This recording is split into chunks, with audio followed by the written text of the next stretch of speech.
Hi everyone, Letty here from Party Planner Papery. I have a crafty tutorial video today. We're going to use the March 2025 sheet load of cards, but we're going to use some 6x8 paper instead and have no scraps. Welcome back everyone. So in my previous sheet load video from earlier this month, I mentioned that I use 6x8 paper to do the March 2025 sheet load of cards. This is by Call Me Crafty Al.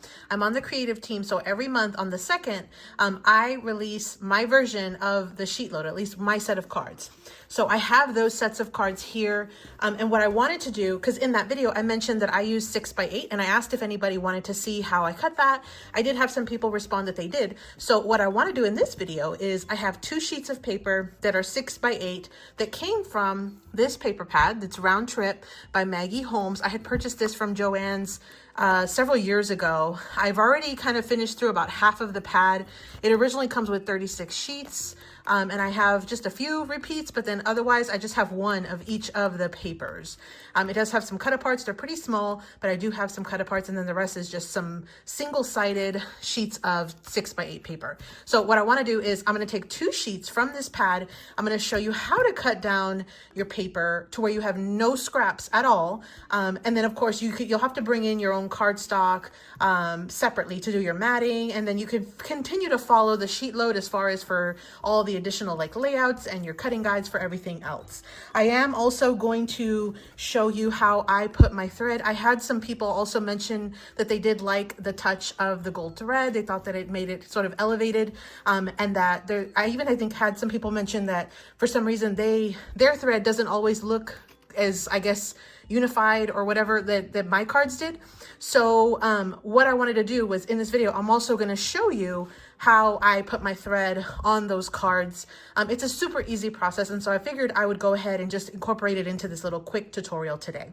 So off camera, I did go back and I made some more cards in addition to the 2 sets that I've already done. What I'm thinking I'll do is at the very end of the video, I'll do a full recap of not only the ones I've already done, but all of the new sets that I've also finished off camera, including a set that's using the cut aparts and things from this paper pad. So if you want to see the full like recap of all of the different cards, stay tuned to the very end and I'll show you a recap of all of these, plus of course the ones that we make here today.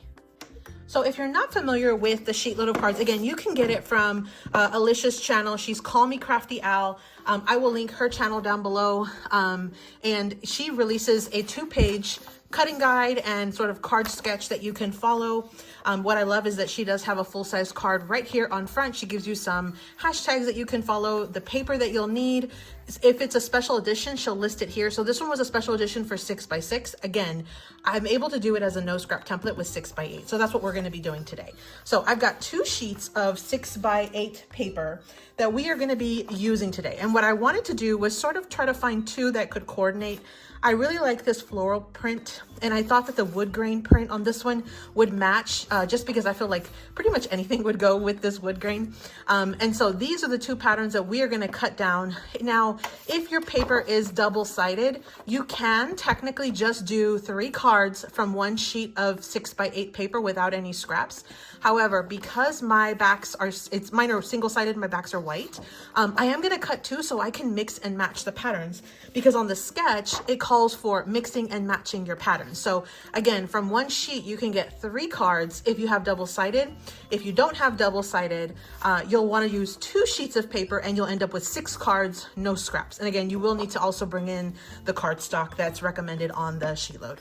So let me show you real quick how to cut this down. I think we'll use this one since it's a little easier on the eye. So what you'll do is, of course, this is 6 inches by 8 inches. You're going to want to rotate it because our 2 pieces that we need for the sketch are 5 inches tall and 3 inches tall. Well, when you add the 5 and the 3, that equals your 8. So what I had thought about doing was we're going to go ahead and rotate it, and on the 8-inch side, you're going to go ahead and cut it down to 5.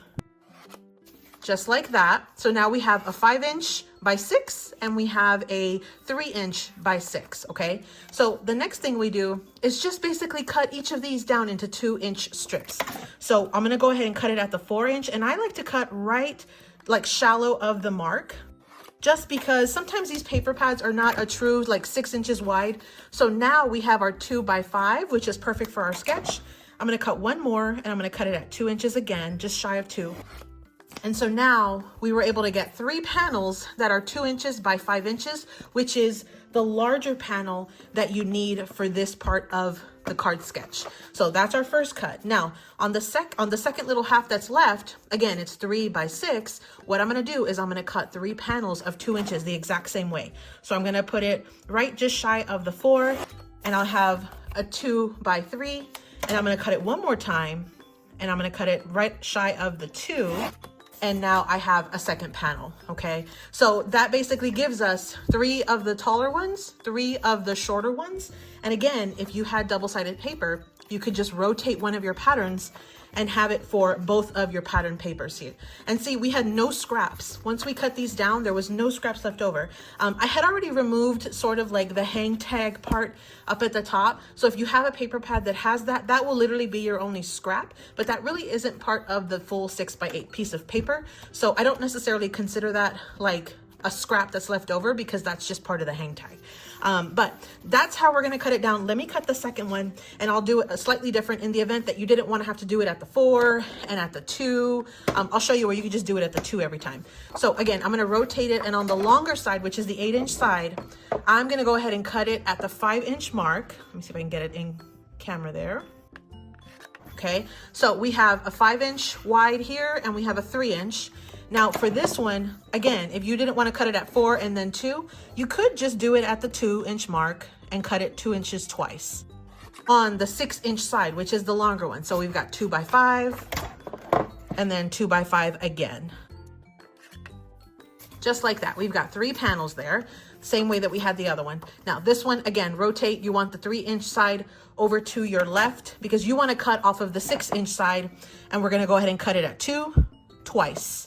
So we'll cut it at 2 one time, and that gives us our 2 by 3, and then cut it one more time at the 2, and we'll end up having all 3 of our panels. So you see here now I have 3 little panels that are 2 by 3, and then I've got 3 panels that are 2 by 5. So those are our 2 patterns. And of course, the way the sketch works is, or the way that it works best is, you go ahead and mix and match your panels. So when I'm doing it on my little sketch here, you see we have one for the larger one and then one for the smaller one, just like that. So that is the way that you can cut your paper to have no scraps left over. Even though this sheet load was a 6 by 6 edition, I really do feel that this was perfect for 6 by 8. And so I definitely encourage you to take out those 6 by 8 pads, because you can do it without having any of those little scraps. Now on the 6 by 6 pattern, you will have a little scrap down here at the bottom. So one of the things you could always do is just add that to the inside of your cards. You could cut it in half and then add it to the inside, or you could have 2 little flags, 2 little banners. You've got lots of options there, but if you are not one that likes to add anything to the insides of your cards, then doing it with 6 by 8 paper is gonna be the way to go for this. So I've already cut this down. Now I already have cut my cardstock mats, which I use some gold foiling. I already have my card bases. I already have pretty much everything else that I'm going to use, including my gold thread. And this is just some cheap gold thread that I found. I have my sentiments. I have 6 of them, and I have already popped them up on some foam dimensional tape from Dollar Tree. I just have to remove the backing and add them. And I did that just to save me a little bit of time. So let me go ahead and let's go ahead and dive in to make the rest of these cards on camera. Okay, so let me move some of this stuff out of the way. I have 6 card bases. These are some store-bought card bases that I had in my stash. You could absolutely make your own if you just get a sheet of 8.5 by 11, cut it in half. It's basically 2 sheets of two panels from one sheet of 8.5 by 11. Just cut it in half on like the 5.5-inch mark. I think on Alicia's sketch, she was doing like a top fold card. You could do that as well. All you have to do is cut it on the 4.25-inch mark on the 8.5-inch side. But I like to use the store-bought anytime that I can. So especially if I have them in my stash. So that's what I do. And I often try to find some of these cards on clearance at Hobby Lobby or on sale at Michael's or wherever I can find them. So if you're able to purchase those when they're on clearance, that's going to be the best bang for your buck. So I've got 6 of those. Now, I did bring in some metallic cardstock, and this is almost like a foil, but it's a double-sided one that I had purchased at a actually Austin Creative Reuse, which is like a thrifty craft store here in Austin. And so I found a whole stack of them of 12 by 12s for like, I think it was $5 maybe. So when I saw that, I thought, well, this is going to be great. I thought that I would go ahead and go with the gold just because it matches the gold thread. And that's what I did on the other ones. Now you could always turn it around, use the other color or the other side, or you could just go with a solid cardstock or use traditional metallic cardstock that's like craft on the other side, whatever you want to do. So I've already cut these down, and these are basically a little bit larger than our mats. So our mat here is 2 by 3. So this is like 2 1/4 by 3 1/4. And then the taller panel is 2 by 5. So this is like 2 1/4 by 5 1/4. So those are our two mat sizes. Again, I've already cut them down. You'll want to get that sheet load to show you how to cut that part down. But what I'm going to do real quick is just mat all of these layers onto my cardstock or my metallic cardstocks paper mats. So I'm going to do that real quick, and I am going to use ATG. I find that ATG works best anytime I'm gluing to metallic cardstock or paper. So that's what I'm going to do. So I'm going to speed through this. I'm going to do this real quick.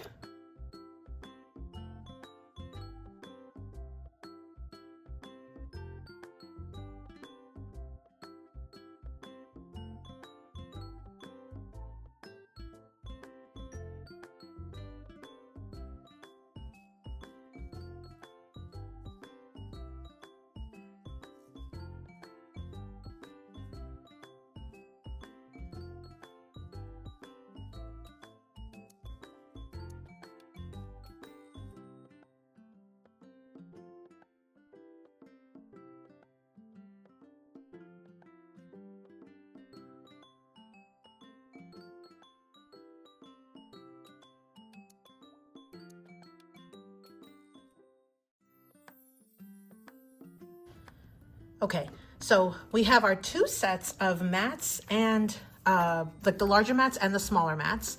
We've got 3 of each because we just used the 2 sheets of paper. The next step is we're gonna go ahead and glue it to the card. Now from here on out, I'm gonna go ahead and just do 1 card so that way I can show you the full process, and then I will speed through the rest of it just to kind of finish up the rest of these cards. So I'm gonna get 1 large mat, 1 small mat, and again, I'm mixing and matching my patterns. I have my card base here. This is an A2 size card. So what you'll do is you'll go ahead and start with the larger mat on one side and then the smaller mat in the center on the opposite side. I'm gonna stay true to the sketch because this is how it's listed here on the sketch, and I'm gonna just kind of keep it pretty much exactly the same. So what I love again about these sheet loads is that you've got a full size card here. So if you wanted to kind of test your elements, your papers and things, or your embellishments on here, this is a great way to do it right on the actual sketch itself. So I'm gonna go ahead and put this aside. What I'm gonna do is I'm gonna glue the larger one first because it's gonna go under the smaller one. So let me glue that one first, and I am gonna be using ATG because again, the back of this cardstock is like a metallic foil, and I just find that it works much better with actual ATG or double-sided adhesive, like that's dry, than like a wet glue. I will bring in some wet glue in just a bit when we add on some little gold pearls. I will add some gold pearls to these cards as well, just like I did to the samples that I did for my sheet load, reveal. So let me go ahead and just finish adding some ATG on this, and then we will go ahead and add our smaller panel. And I'm just going to sort of center it a little bit, kind of keeping the same amount of border all the way around. You could add a little piece of paper down here just to kind of keep things elevated the same like height. But because my foil is so thin and the paper that I'm using is also pretty thin, it doesn't really give a huge bulge here. And so I feel like it's still relatively flat. Plus, I'm going to be adding twine, a sentiment, some things right on top. So it's actually going to hide if there was a little bit of a bulge here and it wasn't as, consistent as far as my two papers, like keeping it flush. But I'm not worried about it for this one. Again, I can't tell, like you can maybe see it a little bit, but it's really not that bad. So that's how you do the first part of it. Now, the sheet load itself calls for putting a sentiment here and then putting 3 little embellishments down here. So what I'm gonna do next is I'm actually going to bring in some twine because I want to put a thanks a lot. It's just a circle. It's about 2 inches, maybe 1.5 inches. No, it's about 2 inches. And I did already pop it up with foam dimensional tape. I want to put that around here. So what I want to do, because I still want to put the 3 little gold pearls right here for my little embellishments. What I want to do is have twine sort of coming all in around, especially around on this side of it. I'm not too concerned if I get a lot of twine right here because again, I am going to put some embellishments, but I want to do that. So the way that I do that is, again, because I have this one popped up, I'm going to bring in my gold thread, or I think I was saying twine, but gold thread. And what I'm going to do is, because I know that this is going to cover a good portion right here on my mat, what I'm going to do is add some adhesive right here. And I like the ATG for this. I add it right here on my actual mat. I don't know if you can see that there, but I add it right here, essentially where that's going to be covering. And I try not to go too low. And if I do, the beauty of ATG is that I can just kind of push it up with my finger because it is technically removable before you start putting another paper down. So just like that, you can kind of see there's ATG all right there. So next what I do is I just get my twine and whatever end I want sticking out, I make sure that I go far enough out that it's going to be able to kind of leave a little bit extra. Like I don't want it to come out right there because then I'm going to end up covering it. You just see what I mean there? So I'm going to have it sort of sticking out a little bit further. And then what I'm going to do is I'm going to go ahead and just wrap it or do it like a loop over here and then make sure that I press anytime I go over where I have the adhesive right here in the center. I'm going to make sure that it actually does stick to it because that's what's going to keep everything in position. So I'm going to just do another loop down here. And then I'm going to kind of do a loop up here. And whenever I pass through the center, I just make sure that I press it in so it gets tacked to that adhesive that I put right there in the center. And I'm going to just keep doing this, and you can do this any which way you want.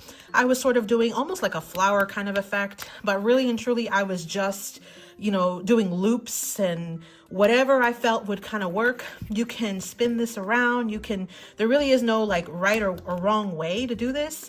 And you just have to kind of eyeball it. Like if you see, okay, you know what? I want an extra loop over here. Let me shift it. The beauty of this is because it's twine and because there's ATG right there, or because it's thread, I keep saying twine, you can just pick it up and then kind of stick it more where you want it. So like if I wanted to do another loop up there, I just have to stick it there. So once you get to the point where you have pretty much what you want and you feel like it's done, then all you do is you're going to go ahead and just cut your twine. Now, I don't want to have both ends on this side. So what I'm going to do is I'm going to just wrap it back up and I'm going to have it coming out of this side over here to the right hand side. And then I will go ahead and cut off my twine or my thread on that side. So that's what it's looking like. So you see here, I just sort of zigzag back and forth.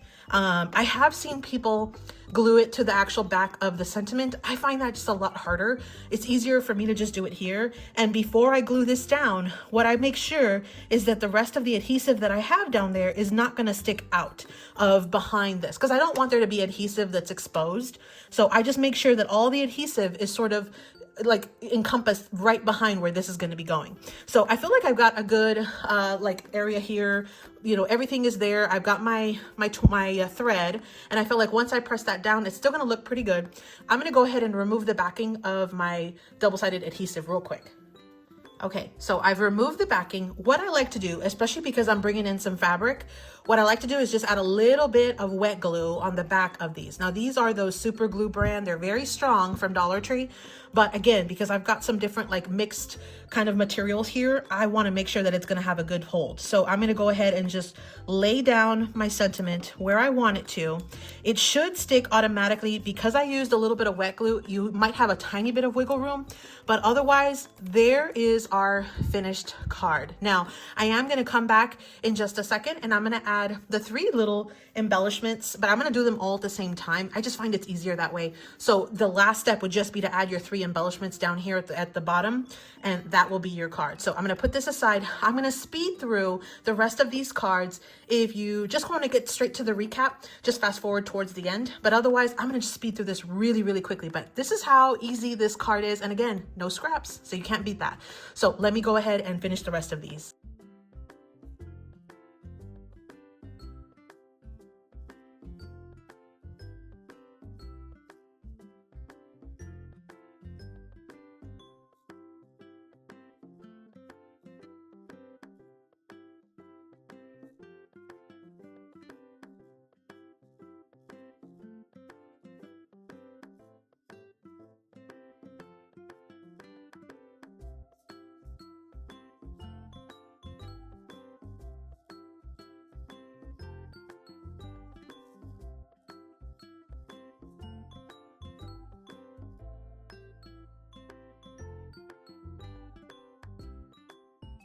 Okay, so I have all of my mats laid down. The next thing I'm gonna do is I'm gonna just quickly add my gold thread to all of them really quickly.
Okay, so I have finished all of my thread on all of the card bases. The last step is I'm going to remove the backing and then go ahead and add my sentiments to all of them.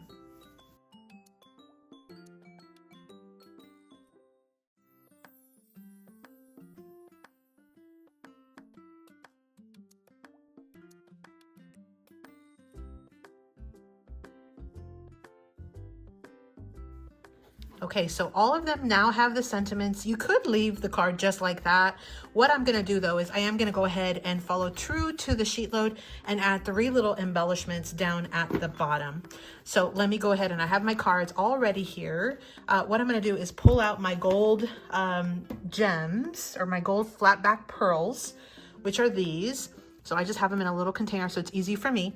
What I like to do when I'm using these is I like to arrange them from larger to smaller sort of on my board, and that just kind of helps me when I'm going to place them. I just find that it's a little easier. So I've already taken the time to kind of pick out the 3 sizes that I wanted for each card. So I've got one of the larger ones, and then I have one of like the medium size ones, and then I have one of the tiny ones for each of these cards. So I'm going to just quickly lay them out, and that way when I go to glue, it's going to be super, super easy and straightforward. Okay, so that's what they look like.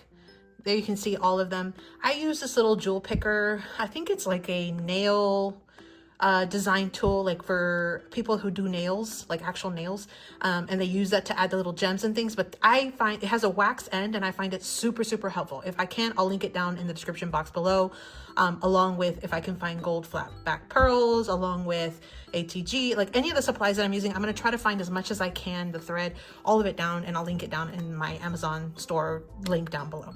So what I'm going to do is I'm going to go ahead and add 3 dots of glue, one little bit larger, one medium, and one tiny, and I'm going to add them right here in this section, again to match what we have on our sketch for the SheetLoad. So I'm going to just add some wet glue here, similar to that. Now I'm going to go ahead and use the wax side, pick up the pearl, and then put it down. I have done the process where I lay out my pearls on my card, and then I just sort of add the glue. Now you see there, I do have a little bit of excess glue. That's not a problem because this glue that I'm using is the Lineco glue. I'll link it down below, but it does dry completely clear, just like a lot of the other Crafty glues that are out there right now. So here is our finished card. I'm gonna go ahead and finish adding the little flat back pearls to the rest of my cards, and then we'll come back at the very end for a full final recap. If you don't want to see me do do the rest of this process, just fast forward to the very end and you can see all of our finished cards. So let me keep moving forward.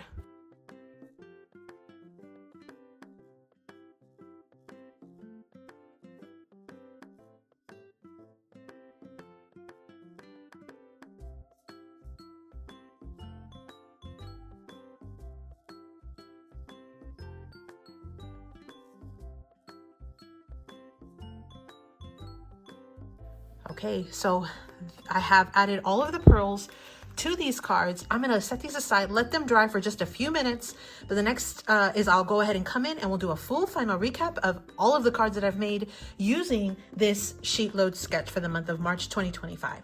I'll be right back. Okay, so to recap, we did the March 2025 SheetLoad of cards by Call Me Crafty Owl. This is a freebie that Alicia does have to all visible subscribers, public subscribers to her channel. You just have to subscribe to her channel and you can get access to this. I'll link Alicia's channel down below. And today we did a spin on this because it's originally for 6x6 paper, but we brought in a 6x8 paper pad to do this.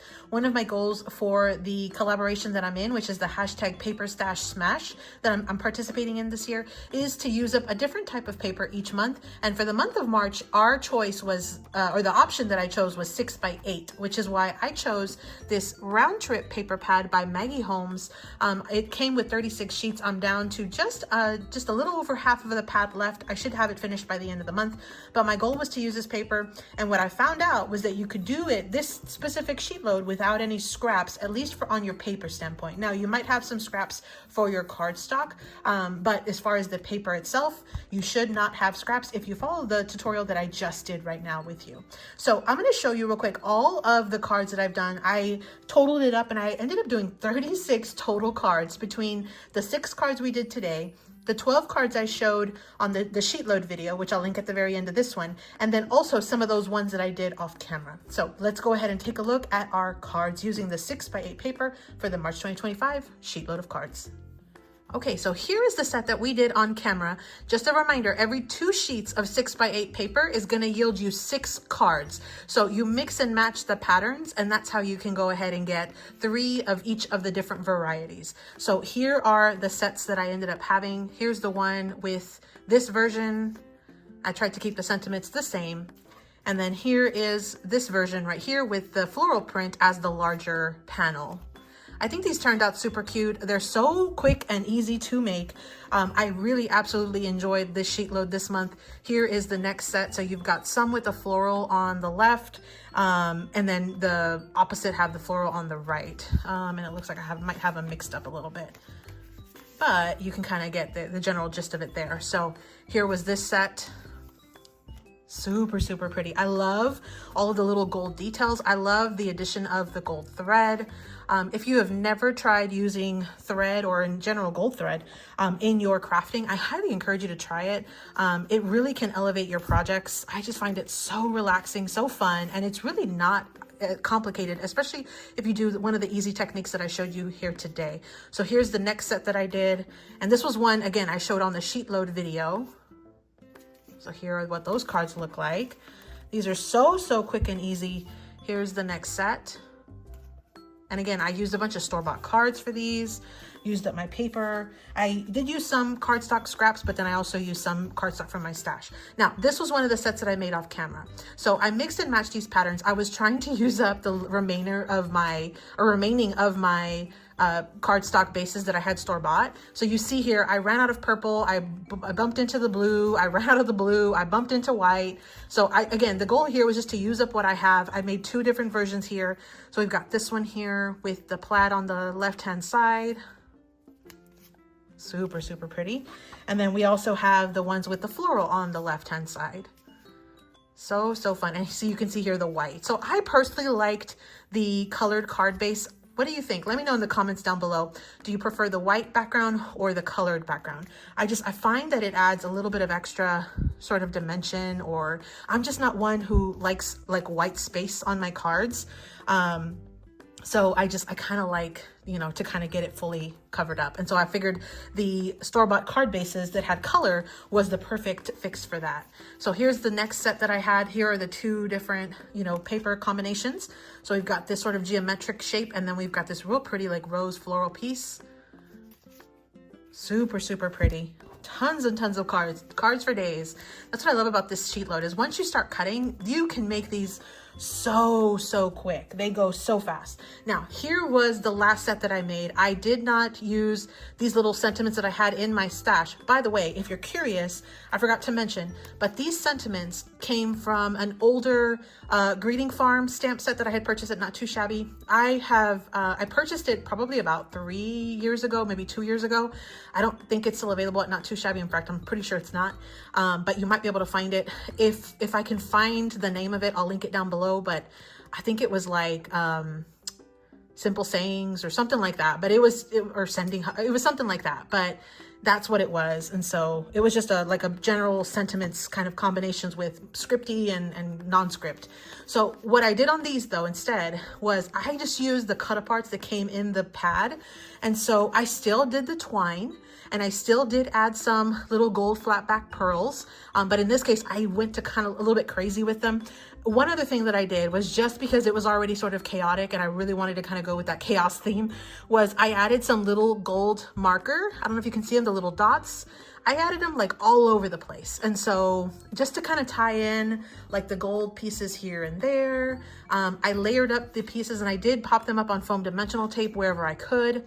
So here is how these cards turned out. Oh, and one other thing I'll mention, these were the store-bought card bases that I had purchased recently on one of my recent Hobby Lobby hauls. They had like some black and white sort of like leaves or something on them. What I wanted to do was use these card bases, and one thing I found was if I went with a traditional white card base, these images, because they had so much white in them, it really did not pop as much as I wanted it to.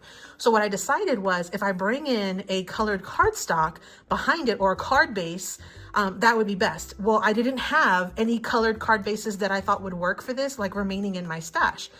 So what I decided to do was use these store-bought card bases that have like some prints under it.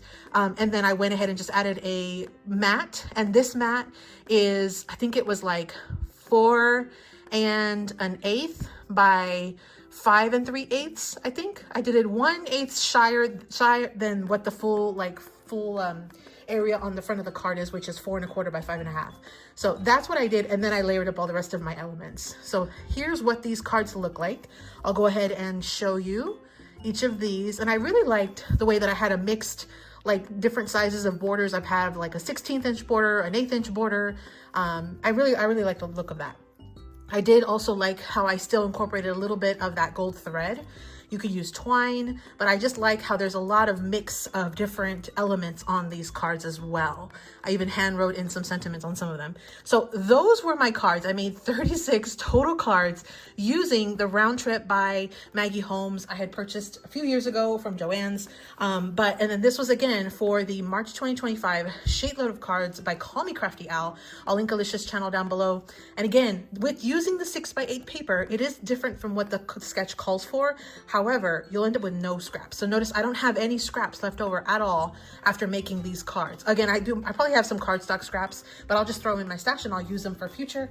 But as far as paper, which is my ultimate goal, I don't have any scraps. So I hope you enjoyed that. I hope you found that inspirational. Let me know in the comments down below if you plan to do this 6x8 tutorial with this sheet load. Let me know in the comments down below. Let me know how it goes. If you enjoy this little sort of tweak to the sheet load, and if you enjoy seeing these types of videos where I give you some sheet load alternatives. Well, I hope you enjoyed that. I can't wait to see all of your feedback on this. Please let me know if you have any questions. I'm happy to answer as much as I can. And if you have not already subscribed to my channel, I highly would appreciate if you could. It just helps, and if you like the video, it helps anybody who like the algorithm to pop into their video feeds, anybody who might be interested in this type of video. It helps kind of push it along. So I hope you enjoyed that, and I can't wait to see again your comments. And as always, happy crafting. Thanks for visiting, everyone. I hope you enjoyed this, got a little bit of inspiration. Let me know also in the comments, what was your favorite part of this video? Happy crafting.